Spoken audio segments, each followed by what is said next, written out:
My name is Gregory Bratman. I'm the director of the Environment and Wellbeing Lab at the School of Environmental and Forest Sciences, as well as the new director of UW Nature and Health here at the University of Washington. Our session 1, is entitled The Interlinkages Between Mental Health, Nature, and Our Changing Climate. And I would like to start by extending a great thanks to Laura and Jessica at the OECD, Constance and others at Earth Lab, and to our panelists here, Dr. Savannah Devlin, Dr. Jamie Donatuto, Dr. Nicole Errett, and Olivia Hill, PhD candidate. So I'm just going to say a couple words. I want to start with saying about how excited I am to be here and to be a part of so many different perspectives on this critical issue. My lab uses primarily Western science perspectives and tools to measure the evidence about nature and well-being in a certain way, and with that way of knowing. So with respect to Western environmental psychology and epidemiology, there's been an explosion in the research in the past couple of decades, with an increasingly large number of cognitive and emotional benefits that this research has demonstrated can come from different types of nature interactions, experiences, contact, exposure. And these approaches show that nature contact can lead to well-being benefits through a variety of pathways. One is stress reduction. So many studies now have shown that in most cases, nature contact reduces stress and engages the rest and digest component of the nervous system, the parasympathetic nervous system. And we can measure this through changes in heart rate, blood pressure, heart rate variability, even stress hormones like cortisol. Another pathway is attention restoration. So researchers have found that time in nature, even living near it, or having nature in your transportation corridors, can improve cognitive function.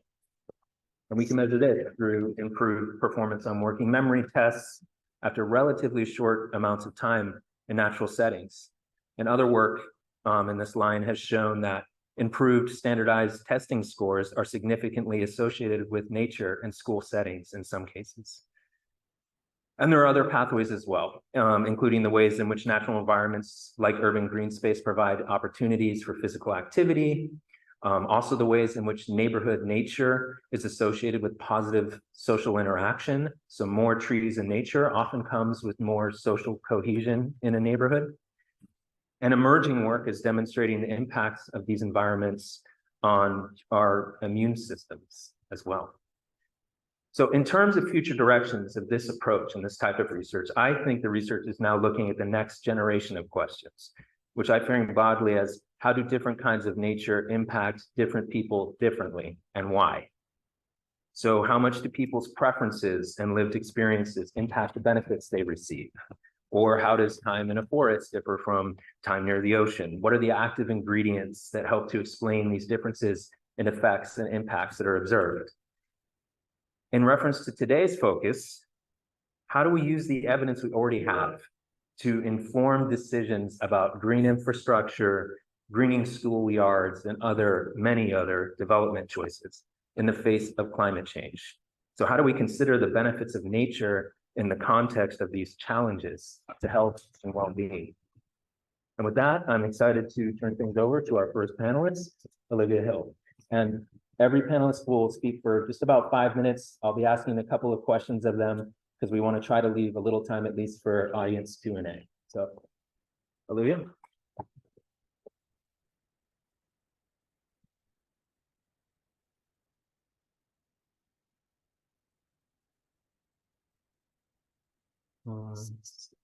Session 1, full slides.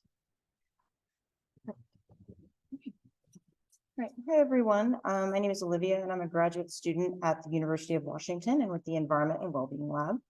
And today I'm going to share some findings from qualitative community research that was conducted in the Tacoma Mall area over the past year as part of the Greening Research in Tacoma project, which is a collaborative effort between the Nature Conservancy, the Tacoma Tree Foundation, the City of Tacoma, and our lab at the University of Washington.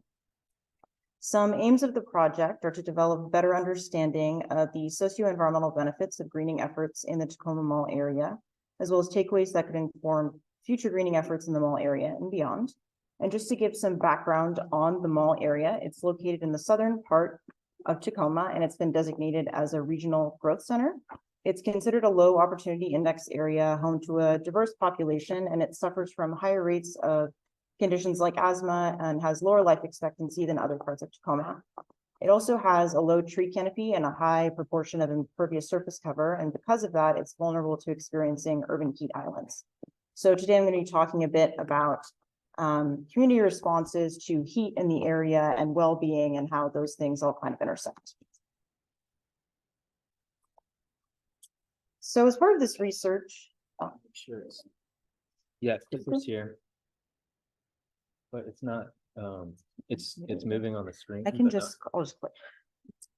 I think there's something in here. No, it's not. Oh, it's not in presentation mode anymore.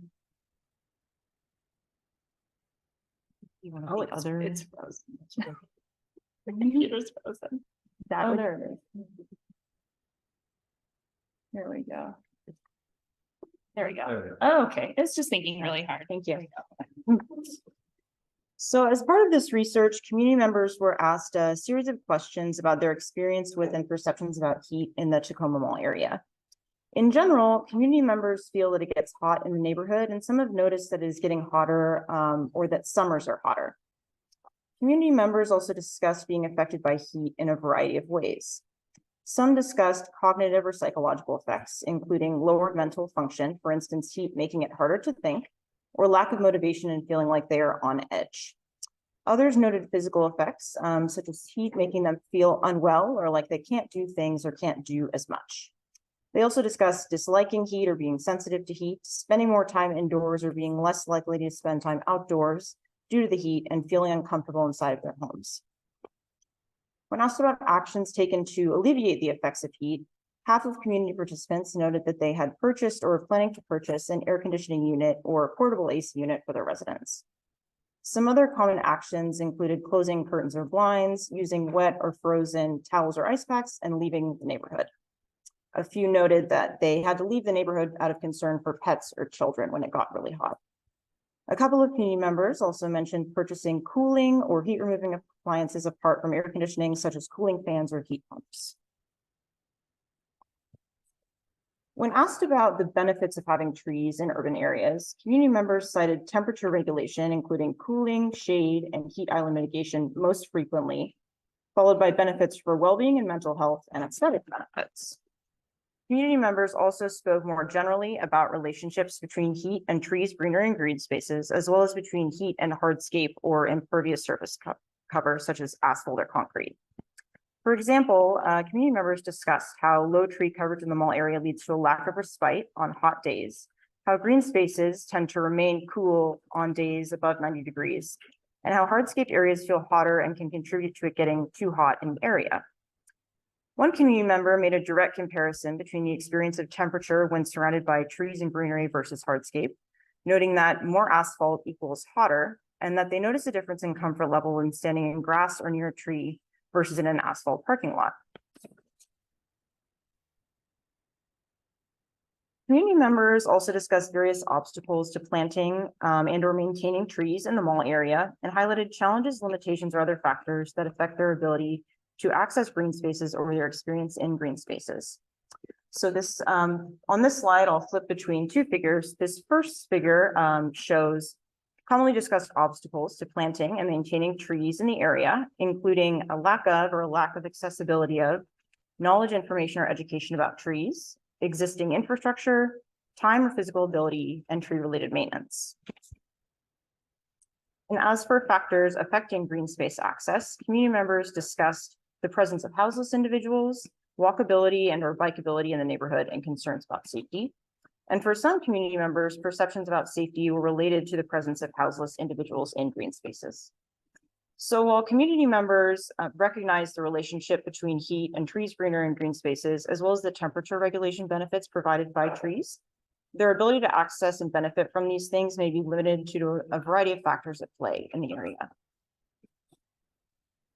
When asked what could be done to reduce heat or the effects of heat in the area, community members frequently made suggestions such as planting trees or having more trees in the neighborhood, having more green spaces and protecting existing green spaces, and having less hardscape in the neighborhood. The frequency of the first suggestion, planting trees or having more trees in the neighborhood, which was mentioned by about 4/5 of community participants, speaks to an understanding within the community about the important role that trees can play in mitigating heat and related issues in urban areas, as well as some clear support for nature-based solutions to address these impacts in the mall area. Thanks so much.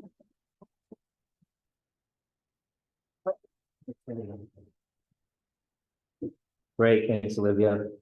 So one question for you. Your findings indicate community support for nature-based solutions to reduce heat and related impacts in the area. How can we get decision makers on board, and why should they opt for nature-based solutions over other potential solutions? Thanks, Greg. I think as far as the first part of the question, how to get decision makers on board, I think the key point to make is that nature-based solutions provide a lot of benefits. So, for instance, in addition to temperature regulation, nature-based solutions provide a variety of other benefits for mental health and well-being, as we can discuss outlined already, physical health, social cohesion for the economy. So there's a lot that goes along with it. And they can also help in addressing other non-related impacts that are related to money and software, and can therefore contribute to greater climate change. Okay, excellent. And then the second part of the question, why nature-based solutions over other solutions? As mentioned, they provide co-benefits in urban landscapes, and because of these co-benefits, they can be more efficient and cost-effective than solutions that are only addressing one issue. Another point to note is that despite the benefits of nature contact in urban areas, recently urban lifestyle relating to decreased opportunities for nature contact and levels of nature exposure and interaction. So including nature-based solutions provides an opportunity for nature contact and all the benefits that go along with that in a way that other solutions provide. Okay, thank you. Okay, Dr. Donatito.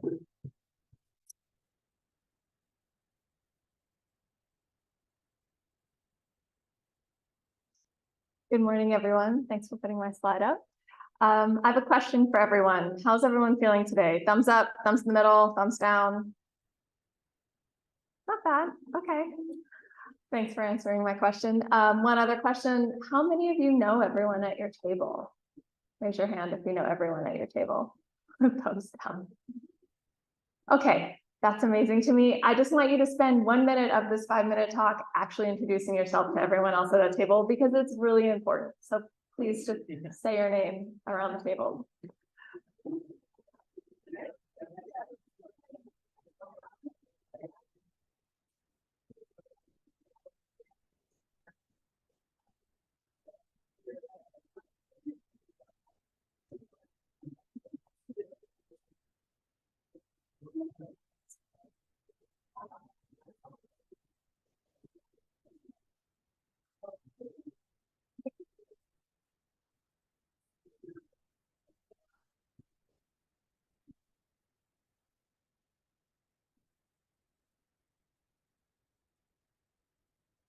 Okay, I'm glad you've all started talking.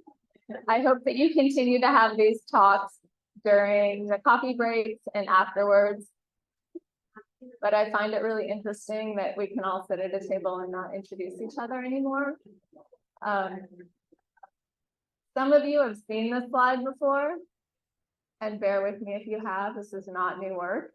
But for those of you that this slide is new to, this is work that the Sonoma Tribe has been doing for almost 20 years. And one of the main inspirers of this slide, he breaks it down like this. Your health comes from your culture, and your culture comes from your land.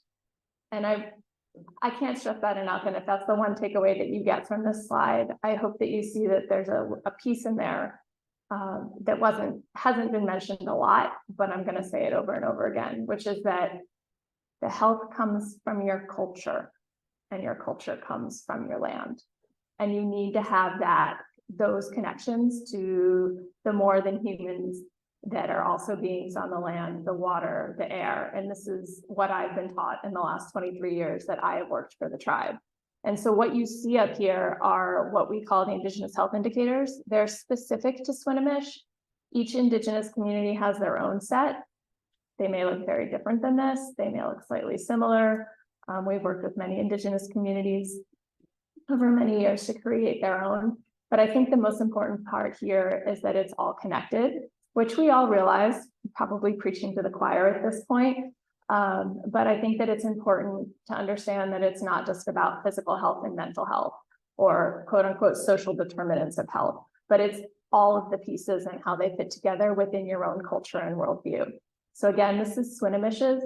And what you see here are education, and I'm not just talking about graduation rates, I'm talking about the teachings from the community and the ability for the elders to pass those on to the youth. And I'm highlighting that one for a specific reason, but there are other ones up there that are also, they're all equally important. You can't ask someone which one is the most important, stop. They're all important, they're all interconnected.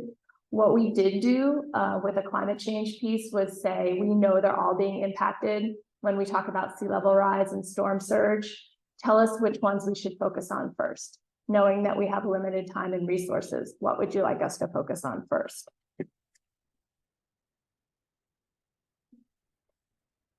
So I'm just going to throw this up here. We created something called the 13 Moons curriculum. 13 Moons is not unique to Swinomish. It's a harvest seasonal calendar based on the moon cycles of the year. Many Indigenous communities follow a 13 moon cycle. This one is specific to Swinomish. You'll see in the last slide and this slide, the Lushu seed language, as well as the seasonal changes and understanding those seasonal changes. And so again, health is based on culture, culture is based on the land. Climate change impacts these, obviously, but one of our biggest pieces was hearing that out of all of those Indigenous health indicators, education was the one that community wanted us to focus on first and foremost. And so that is why we created this. We teach this in the preschool, we teach it in the after school, Boys and Girls Club, we have community-wide gatherings, we have a Facebook page, 13 Moons at Work, we have videos, we have an entire website with a whole bunch of curricula from Indigenous communities. We have a Swinomish Indigenous teacher sitting here today who will be speaking to you later. And she is one of the teachers that goes every week and speaks to these kids about many of these different practices. So I have one more slide that I think Alana might be touching on later. The second one that came up was connection to the more than humans. So Westerners might call that natural resources. They're not really resources, they're your family, right? They're just not human. And one of these are the clams. So when you think about sea level rise and storm surge, you have to think about what happens to those beaches that will be inundated. And so I'm just going to leave this slide up and not say a lot about it because I have a feeling Alana will in the next session. But there are a lot of proactive things when you look to culture to support health and to think about climate adaptation. And this is one of them. Clam gardens are an ancient Indigenous technology. And we're bringing it back to the 21st century in order to bring back not only food sovereignty, but the health and the culture of the community. And it's been my honor to be part of that. So please ask me questions afterwards, happy to talk about it. But I think that this slide says a lot about the way the Swinomish community thinks about health and the fact that it's all connected. You really can't silo it. So thank you for that short listening time. Thank you, Dr. Donatito. One question. Can you talk a bit more about the challenges you see coming from climate change with respect to interconnections between food sovereignty and mental health?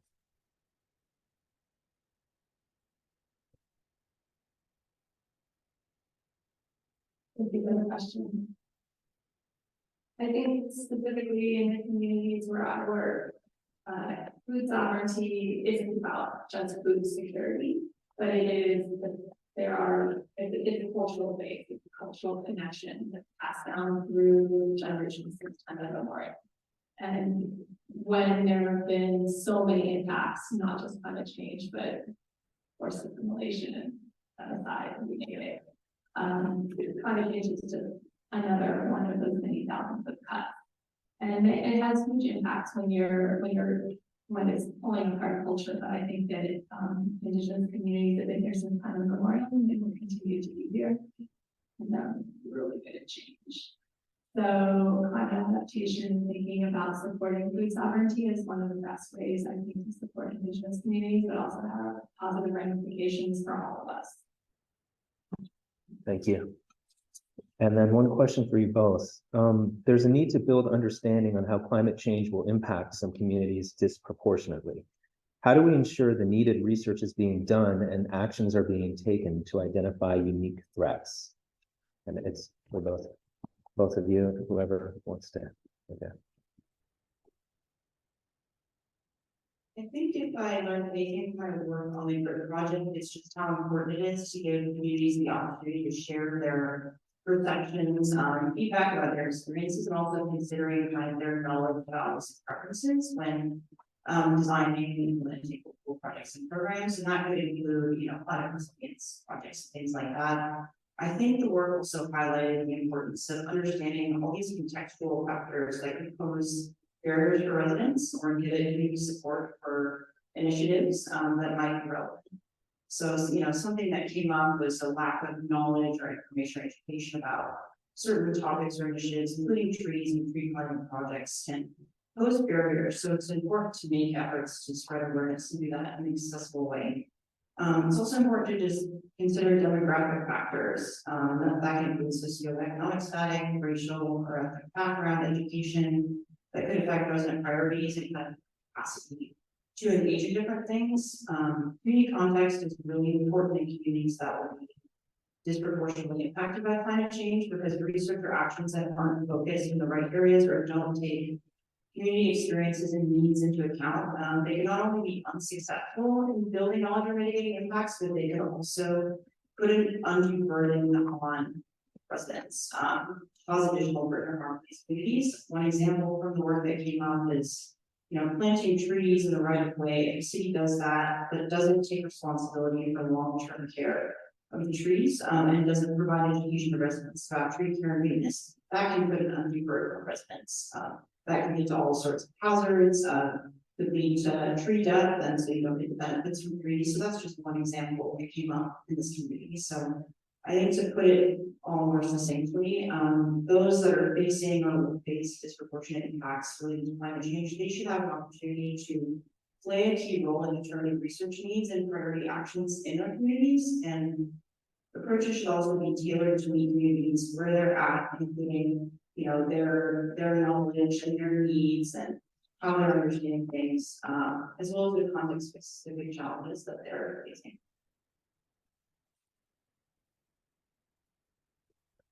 I think that was a great answer. It's not going to echo it a little bit. It's just to say, I really think it's not about what we all think are the best ideas and not coming and saying, hey, I have this really good idea, but actually taking the time to create the relationships. And it takes a long time to understand, to allow those communities who are vulnerable to be able to feel comfortable and say this is what we need. And not only that, we will need it. And we need there in the service to be able to provide the funding and the resources needed for those communities to do their work. Great, thank you both. Okay, Dr. Errett, I'm gonna try to click your slide up here.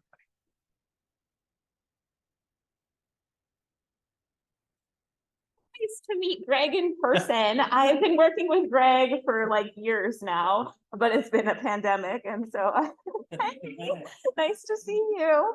Hi everyone, it's really great to meet you. I probably am going to get out of breath because I am 9 months pregnant, so please excuse me if I need to stop and take a deep breath. But I'm going to talk to you a little bit about wildfires and some of the work that we've been doing here in Washington around wildfire smoke with Greg and others, mostly because the community has asked for this work because of the well-being impacts that they're seeing related to these events.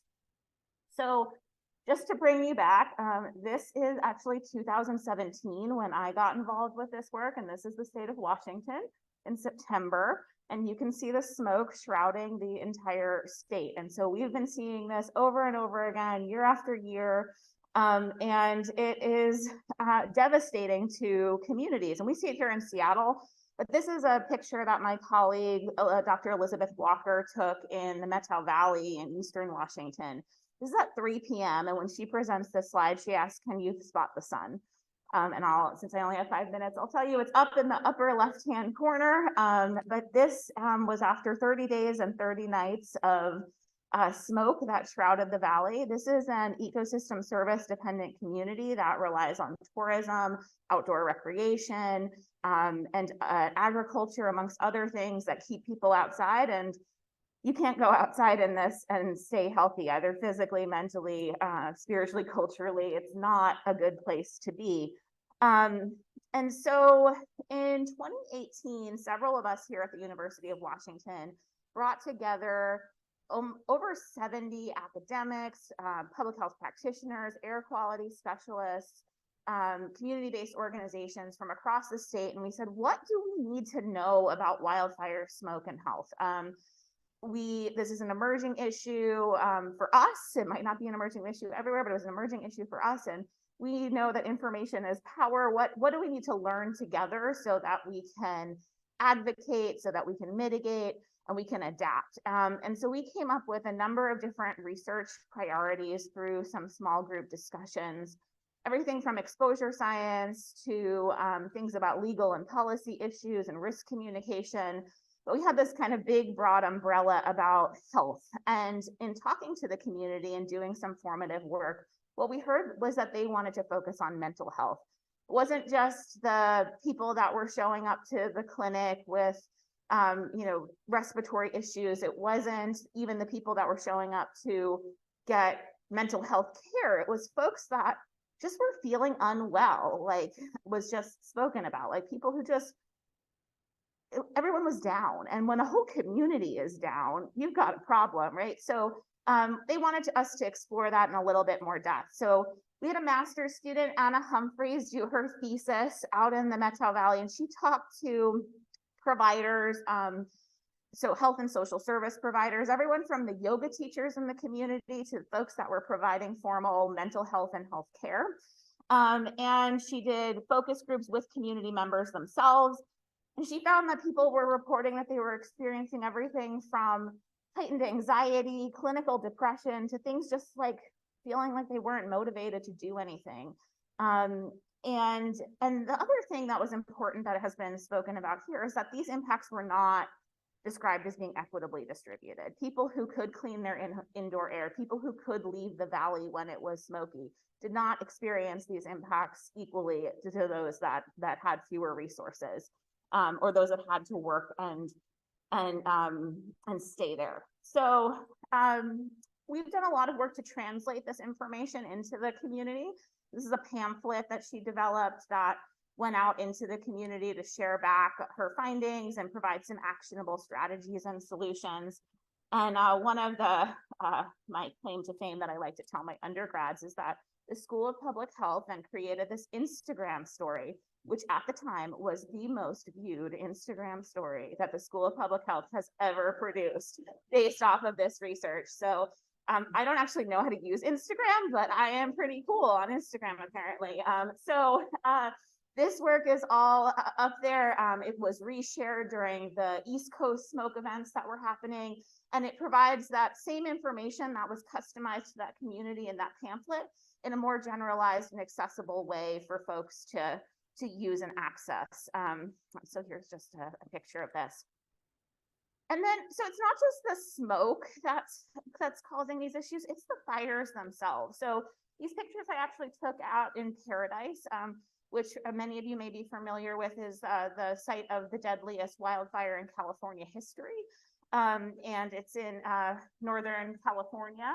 On the left is a picture as you drive through Paradise. For those of you, I'm sorry, it's so small, but it's a community here, and it's devastating. The only things you can see are people's front porches that were made of stone, or this is a fireplace. It's kind of cryptic. And all of these trees are burnt down and they have to take them down. And we heard from community members that when that last tree was going down, that was like the straw that broke the camel's back, right? Like it was the tree that they had looked out from their front porch and that they saw every day. And when that tree went down, they knew that this was not, they weren't going back to the same place that they could. And we talk about this in terms of ecological grief or solastalgia, this concept that you have solace in your environment. When you're separated from that environment, you grieve and mourn that environment. But communities that are hardest hit also have the fewest mental health resources to begin with. So there's not a lot of mental health services in rural communities, and healthcare institutions also get impacted. So this is the hospital that's up in Paradise that was closed. We also heard from the community that a lot of skilled professionals were leaving because there was trauma in their community and their schools, their kids. They wanted to remove their kids from the schools because they were experiencing this trauma, because the housing market was great and they could sell their homes and get out. And so this is, very problematic. And so we've been looking at, well, how do we supplement mental health care access to promote well-being? So Greg and I actually worked on a study where we partnered with Chico State University, who is using a forest therapy program as a way to support wildfire affected communities and trauma and promote community well-being. Not as a mental health service, but as a way to kind of keep the community well enough so that they wouldn't require that. We interviewed all of these forest therapy guides to see how this approach could be scaled to create a trauma-informed program in communities moving forward and to create solutions. Thank you, Dr. Errett. Thank you. Okay. Dr. Devlin.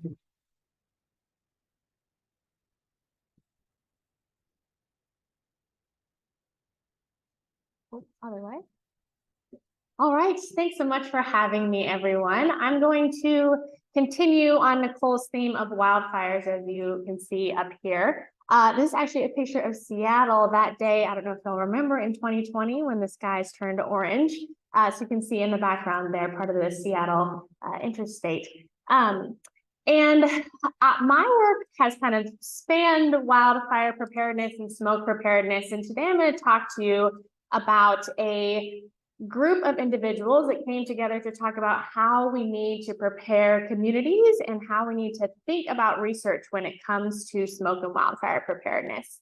We talked a lot today, especially in the opening talks, about interdisciplinary collaboration and how we need to bring multiple disciplines together. And I'm so glad that we were encouraged to introduce ourselves, because when I first sat down at our table and we introduced ourselves, we all come from very different disciplines. We're all thinking from very different perspectives. And I think when it comes to climate overall, we need to be approaching it in this interdisciplinary manner. And when I think about wildfires, the only way forward is to do it in an interdisciplinary way. And so my first work project that I was a part of at University of Washington was this interdisciplinary working group of academics, policymakers, on-the-ground practitioners and managers and community members that came together to just talk about wildfires, really, to talk about wildfires and health. And I have to say, it was really hard at the beginning because of the different perspectives and the different angles that we were all bringing. So we wonderfully culminated in this paper. We did eventually agree on something, which is great. But it was really hard. And one of the things that we realize is if we're talking about wildfires and health, then we have forest people, we have air quality people, we have health people. The thing that brings us together is smoke. That is the thing that is really, we're all kind of thinking about from one angle or another. And what we ended up doing is coming up with 6 consensus statements saying, okay, we can all agree on these 6 things, and this is how we think we need to move the field forward as far as how can we prepare communities for wildfire smoke exposure? How can we get people to be thinking about wildfire and what the next steps we should take are? So I'm actually really proud that this is our very first statement. And I'm going to read these word for word because it took us a long time to decide on even the words and the order of the words to come together, because mitigate to a forest manager means something really different than someone in a public health profession. So our first consensus statement: We recognize the need to listen to and integrate other perspectives, in particular, those embodied by Indigenous peoples who have used fire successfully as an ecological tool for thousands of years. So again, it was previously talked about that some of these tools that have really not been used for a long time are coming back into being incredibly useful, especially in the forest management space. And so really acknowledging that we need to be thinking about and using these Indigenous tools more, especially again, when it comes to forest management. The second, this is one of those controversial statements. Prescribed fires, in addition to managed fires, are both necessary management techniques to keep forests resilient and to lessen the negative ecological and public health impacts of wildfires. Just a clarifying point, prescribed fires, intentionally lit. Managed fires are those that start as a wildfire and then are just controlled throughout the process and let burn because people are not in harm's way. But just making that statement of saying how we need more good fire was incredibly controversial for the public health professionals, as you public health professionals in the room are shaking your heads at me, right? But having that as kind of a baseline was really important to the forestry people. Number 3, certain regions of the Western US will experience more smoke days with heightened use of prescribed and managed fire. However, we expect the impacts of smoke exposure to be reduced over the long term in comparison with untreated land burned by wildfires. With these techniques, exposure in affected communities can be planned and lessened. I think that one's kind of self-explanatory. All right, this next one was controversial from the other perspective. No degree of smoke exposure is without risk. I'm gonna say that again. No degree of smoke exposure is without risk. There's no such thing as good smoke. Good fire, great. The phrase good smoke, we need to remove that from our vocabulary. All right. However, additional investment in advanced preparation for affected populations can lower associated health risks. A smoke-resilient community is resilient to smoke from any type of fire. That includes prescribed fire, that includes residential wood-burning stoves during the winter time. We can prepare communities for any type of smoke exposure. Number 5, we must work to promote both equity in process, for example, who has a say in decision-making, and equity in outcomes, who gets exposed to the smoke, within those communities and populations experiencing disproportionate impacts from smoke. And finally, and this is the one I want you all from different disciplines to be thinking about how you're going to embody this today. We are missing opportunities for positive impact by working as separate disciplines. We recommend that further and intentional integration of forest, fire, and health disciplines, including practitioners, tools, and resources, needs to occur to lessen the human health effects of smoke exposure due to prescribed and managed fires. So, think about these 6 statements throughout the day, and I do think obviously some of them are specific to fires, but this last one, the first one, really can be applied to other regions of climate change in general and how climate is impacting both our physical and mental health. Happy to talk to more people at the breaks and I'll answer Greg's questions now. Awesome. Thank you. All right. Thank you, Dr. Devlin. Yes, thank you. So I know you've worked with farm workers in the context of the intersections of fire, forest health, and human health. Can you tell us more about which of the interdisciplinary consensus statements were most relevant to their specific challenges and why?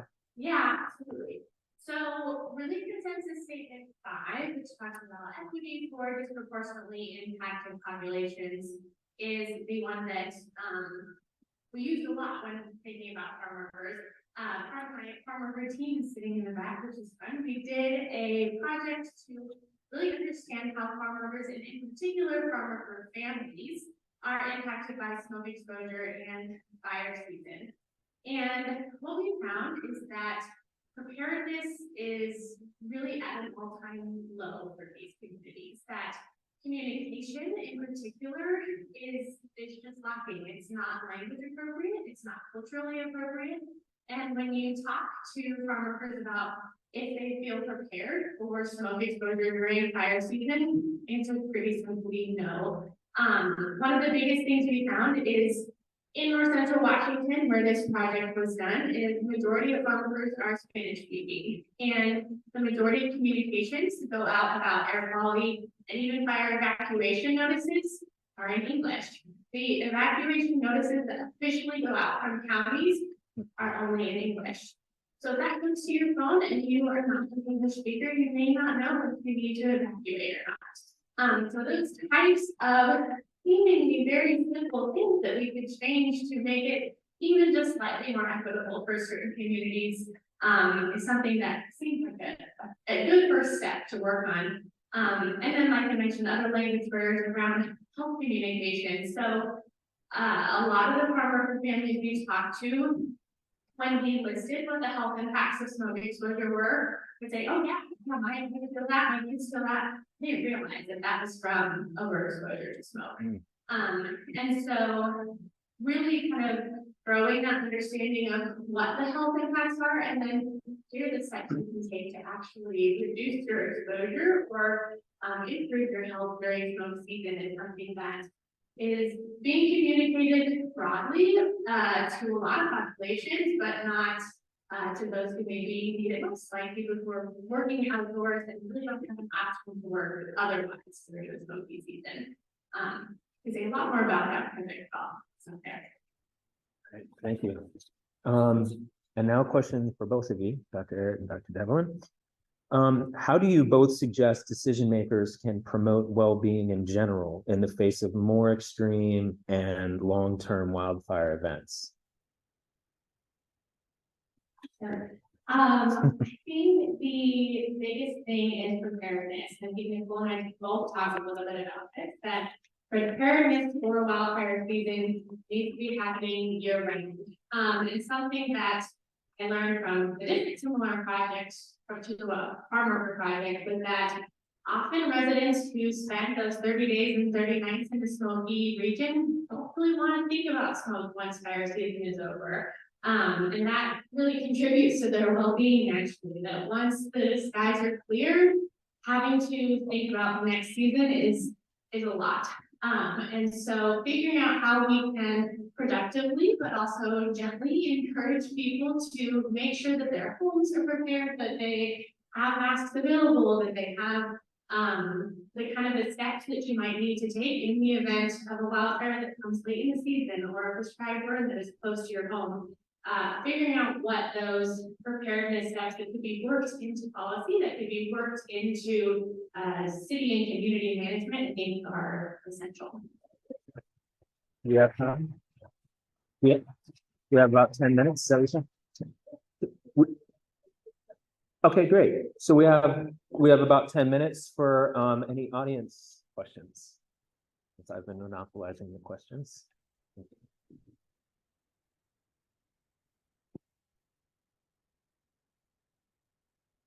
Any questions?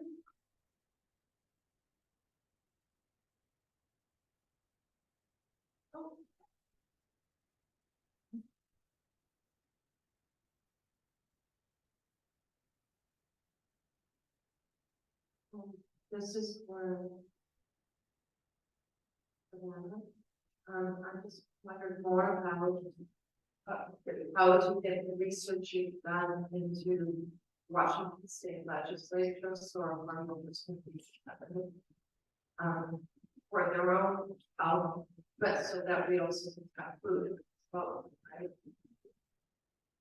Yeah, are you asking what academic researchers can do to help with that, or what research has been?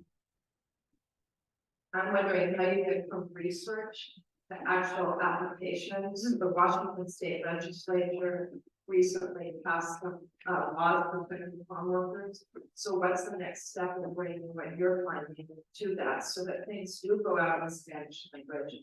And so, Yeah, it's that interdisciplinary collaboration I was talking about earlier. So really making sure that our research is shared in settings like this, and shared in settings where those people who make the rules, so you're just talking about the smoke rule that recently came out from Washington Labor and Industries that did put in some protections for farm workers, which is great. There's an even more comprehensive heat rule that went out a few months prior to that. So it's really kind of taking this research and sharing it with the right peers. So making those connections, we often in academia, as I'm sure you in academia will know in this room, is we kind of get siloed in our own little worlds. And so making sure that we have those connections at DOH and L&I and sharing them out. And then also a big thing that we're working on with our current project is storytelling and sharing community stories. So not only sharing it with ourselves as researchers, but sharing it with the policy makers as well. So we're encouraging some of our community members to actually go and share their stories with a broader audience and with those making the policy decisions there. So that's I'm Molly Rowe, nutrition here at the University of Washington. Really excited to hear about all the work that you're doing. I am curious if you could elaborate a little bit more on the role of children and youth in this project and this work. And I know that from a mental health standpoint, you'll be able to be engaged as effective for youth. And I'd love to hear how they're being tapped for ideas and perspectives. So let me hear any of you who might like to comment on that. Yeah, I'll start just briefly. So another one of the projects that I'm working on is actually putting air quality monitors in schools. So Nicole talked a little bit about how kids are reacting in schools or not reacting to air quality, right? Going outside anyway. And I think I've worked on previous projects where the more you get students involved in their place and things that are actually happening to their community, the more that kind of trickles out to the community as a whole. So like I said, this project that I'm working on is putting air quality monitors in schools. There's actually a couple researchers at University of Washington doing that. And having the students really be in control of what they want to measure, how they're going to tell their community about it, and what steps they're going to take to actually make schools a clean air space. So kind of starting with schools as kind of the center of the community and letting the students be the ones to make it broader than just the school is something that I've seen to be really effective in the past, and I think it will do with this project as well.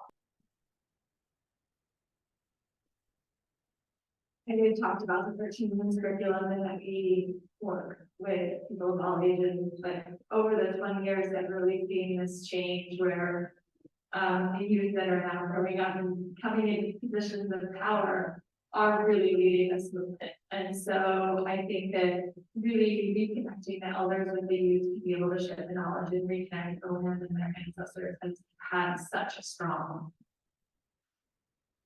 effect, essentially. And so I think that really supporting what the community's knowledge base is and bringing that forward is a long-term implementation plan that is already seeing some positive effects. I also wanted to say about food security earlier. I think the other key piece is that everybody likes food. It doesn't matter who you are. So thinking about food security or food sovereignty, again, two different issues, I think it's something that everyone can rally around. So I just wanted to say, I think that that's just the important piece to think about when working in community, is that food sovereignty is a huge issue for everyone. I didn't engage with you specifically as part of the work in Stonewall area, but the parents that I did work with, they spoke to how kids in particular can be really vulnerable when there are heat events. And so I think, as I mentioned, some families felt that they had to temporarily leave the community for fear for their children. And I think they were also really impacted by challenges around limitation and accessing green spaces. And so a lot of folks are saying they would love for there to be more green spaces or more walkable green spaces in the area for their children. I think in general, just fostering opportunities for children to engage with nature from a young age and increase orientation to nature, as well as opportunities so that they can benefit more from that when they are adults. And in general, I think just based on what I learned from the neighborhood, I think it'd be really important to engage with youth as well in decision making around these sort of things. Where could be green space? Where are tree planting projects needed? I know there are a few schools that are kind of right next to I-5 in that area that deal with a lot of pollution that's coming off of I-5, high rates of asthma. And so they're having some initiatives to kind of put green barriers next to the roadway, but also to improve the schoolyard for children, to improve their wellness needs. So I think it's a really important consideration that we need to follow. We have one more quick question. We have time for it. Hopefully quick. I am someone who is wildly affected by smoke. And so the number 4 consensus statement is curious to me. I was wondering, I have sort of a floors lava approach to smoke when there's a wildfire. I just want to avoid it completely. I'm curious to know if there's any more detail you can clarify what advanced preparation or smoke resilient, the word resilient jumps out to me, what that means. Sure, yeah, so the main reason that number 4 consensus statement is in there is because of people like you. We want to make sure that even people affected by wildfire smoke, but even those that don't want to be around with burning stoves or don't want to be around campfires, and that impacts their mental or physical health, are included in this, right? We often hear from people who are very into pushing more fire that there's, prescribed fire is so much less than wildfire smoke, which is true, but that doesn't mean that it's not going to be harmful to someone. And so that first sentence of that consensus statement is really the most important one. There is no degree of smoke that is without some sort of risk. But as you mentioned, there are certain steps that can be taken, and those steps are really wide-ranging depending on who we're talking about, right? So if that is wearing a mask, wearing an N95 mask anytime that there is any sort of smoke in your community, creating some sort of clean air space either within your house or having communities themselves create clean air spaces where people can go to during smoke events. Some communities are starting to do that in libraries or in schools where they'll have a space that is completely sealed off, that's open to community members that can go and breathe in clean air when it's really not clean outside, or you are unable to make your home as a clean air space. So there's kind of different levels of steps that you can take individually, steps that your family can take, and then steps that we're hoping to promote that communities can make as a whole to create more smoke resilient communities. Great. Thank you all. Thank you to our wonderful panelists for these great perspectives, presentations, conversations.